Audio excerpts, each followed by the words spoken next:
आर'नाइ 5G YouTube चेनेलाव आरो फिन खेबसेबाव बरायफिनबाय। दिनैनि गोदान भिडिअ'आनो जाहैबाय आसाम अरुणोदय 3.0 आरो PM किसाननि बिग आपडेट ओंखारनानै फैदों। जोङो बे आपडेटफोरनि सायाव सावरायगोन।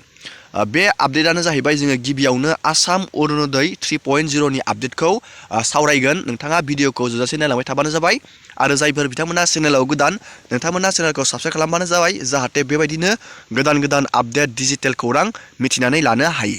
गिबियावनो जोङो आसाम अरुणोदय 3.0 नि आपडेटखौ सावरायगोन। बेनो जाहैबाय जाय बिथांमोना दासिमबो आसाम अरुणोदय स्किमनि लाब मोनाखै, रां मोनाखै, नोंथांमोननि थाखाय मोनसे मोजां खौरां ओंखारनानै फैदों। थाबैनो आसाम गभर्नमेन्टआ आसाम अरुणोदय 3.0 खौ लन्च खालामनो थांगासिनो दं। दा सोलिबाय दङ 2.0 दा सोलिबाय दङ।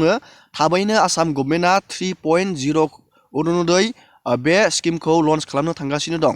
बे 3.0 आव आसाम गभर्नमेन्टआ मोनसे गेदेरथार थांखि लादों। बेनो जाहैबाय जाय बिथांमोना आसाम अरुणोदयआव सायख'जागोन, बिथांमोना अनलि रेशन कार्ड थाबानो नोंथांमोना बे आसाम अरुणोदय स्किमाव इलिजिबल जागोन बा एप्लाइ खालामनो हागोन।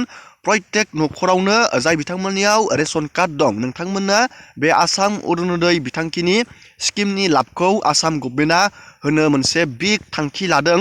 गिबियावनो नोंथाङा नैबे आसाम अरुणोदय दा सोलिबाय थानाय स्किमाव नोंथांमोना बेयाव इलिजिबल जानो थाखाय नोंथाङा बेयाव XPRI मेम्बार बिथांमोना हायोमोन आरो बेयाव अनलि हिन्जाव मानसिफोरा हायोमोन आरो बेयाव फेमिलि लिभिं कासा हाउस इन्जुरनि न'आव थानाय गामिनि बेबायदि मानसिफोरा हायोमोन आरो उइन्ड' उमेन हौवा थैजानाय हिन्जाव आरो separate female physically handicapped person unmarried girls बिथांमोनाल' बे स्किमाव एप्लाइ खालामनो हायोमोन। नाथाय दा आसाम गभर्नमेन्टआ मोनसे बिग थांखि लादों। नोंथांमोननो जाय बिथांमोननियाव रेशन कार्ड दं, नोंथांमोननो आसाम अरुणोदय स्किमनि बिथांखिखौ होनो थांखि लादों। जोङो बे डिटेल्सखौ सोर बुंदों, जोङो बेनि A to Z डिटेल्सखौ जोङो गिबियावनो नायगिरना लादिनि। नोंथाङा बे स्किमाव माब्ला एप्लाइ खालामनो हागोन आरो बेनि डिटेल्सखौ सोर बुंनाय, जोङो बेनि A to Z डिटेल्सखौ जोङो गिबियावनो नायगिरदिनि। অৰুণোদয় 30 লাখ পৰিয়ালক দিওঁ। ৰেচন কাৰ্ড কিমান পৰিয়ালৰ আছে? 52 লাখ পৰিয়ালৰ। আমি যদি ৰেচন কাৰ্ড থকা অৰুণোদয় নিৰ্বাচন নকৰি সিলেকশন নকৰি ডাইৰেক্টলি যদি ৰেচন কাৰ্ড থকা প্ৰতিটো পৰিয়ালকে এটাকৈ অৰুণোদয় দি দিব পাৰো, তেতিয়ালে মানুহৰ সমস্যা একে কোবে সমাধান হৈ যাব। হ'ব নে নাই? হ'ব। কিন্তু তাৰ কাৰণে বহুত টকা পইচাও লাগিব। এতিয়া আমাৰ 30 লাখ অৰুণোদয় আছে, মই আৰু 22 লাখ অৰুণোদয় হিতাধিকাৰী যোগ কৰিব লাগিব। বছৰত 3-4 লাখ কৰি আমি গৈ থাকিম, যাতে আমাৰ বিধানসভা নিৰ্বাচনলৈকে মোটামুটি বুলি কিয় কৈছো, কিছুমান জায়গাত বহুত কাৰ্ড আছে, তথাপিতো নাজিৰা, শিৱসাগৰ এই সমষ্টিবিলাকত যাতে ৰেচন কাৰ্ড থকা প্ৰত্যেকটো পৰিয়ালে অৰুণোদয় পাব পাৰে, তেনেকুৱা পৰ্যায়লৈকে মই অসমখনক লৈ যাব খুজিছো। बिग आपडेटखौ PM किसाननि बिग आपडेटआ दिनै ओंखारनो हागौ। दिनै सेन्ट्रेल गभर्नमेन्टनि लास्ट बाजेटआ जागोन। नोंथांमोना दसे उनावनो PM किसाननि बिग आपडेटखौ नोंथांमोना मोननो हागोन।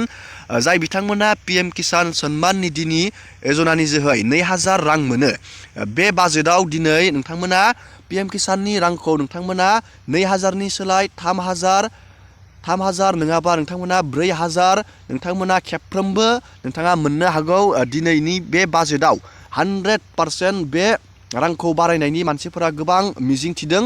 नोंथांमोना बेखौ वेट खालामनांगोन। दिनै सानसेनि गेजेरावनो बे मोजां खौराङा ओंखारनानै फैगोन आरो बे रांखौ नोंथांमोना फेब्रुवारिनि जोबनाय नोंथाङा बे सप्तायावनो नोंथाङा 100% नोंथाङा मोननो हागोन। नोंथांमोना वेट खालामनांगोन। दिनै सानसेनि गेजेरावनो बे PM किसाननि मोजां खौराङा ओंखारनानै फैगोन आरो आपडेटआ ओंखारना फैयोबा नोंथांमोननो आङो A to Z भिडिअ लाबोनानै बेनि A to Z डिटेल्सखौ देखायगोन।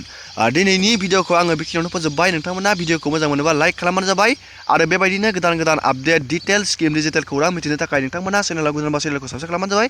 एसेनोसै दिनैनि भिडिअआ।